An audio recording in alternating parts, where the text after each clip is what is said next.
Peter asked Jesus if he could go to him. And Jesus answered him and said, "Come." And that was all that Peter needed to overcome his fear and see the miracle in his life. But Peter did not stand firm on the word. It was the word that allowed him to walk on water. It was the word that sustained him. But when he saw the reality, he began to doubt. How many times does that ever happen to you? That God answers you and gives you His word for your situation. But when you don't see it happening, you begin to doubt. You doubt His promises, you doubt His provision or healing, or you doubt the promise that He will work things out for you. Now understand this.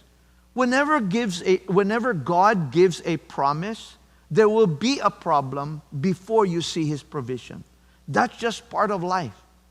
How you deal with the problem determines your provision. Now, if you remember, Joshua was faced with Jericho that had walls all around. But he stood on God's word and didn't doubt, and all the walls came down. See, friends, what the devil does is to put doubt in your mind. He said to Eve, "Did God really say you must not eat from any tree in the garden? Did He really say that?" I mean, there was already an option. There was a doubt given to them. There was an option, and doubt set in, and we know what happened to Adam and Eve. The devil's powerful weapon is doubt.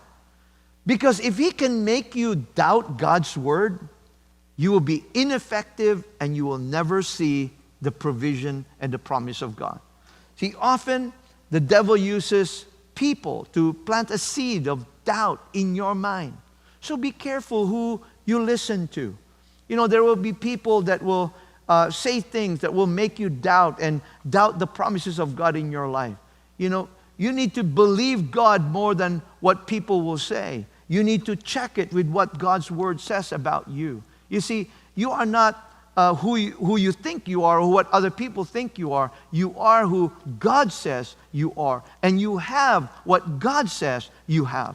So be careful what people say to you that will cause you to doubt. In the same chapter, Jesus cursed a fig tree and it dried up. His disciples were wondering what happened.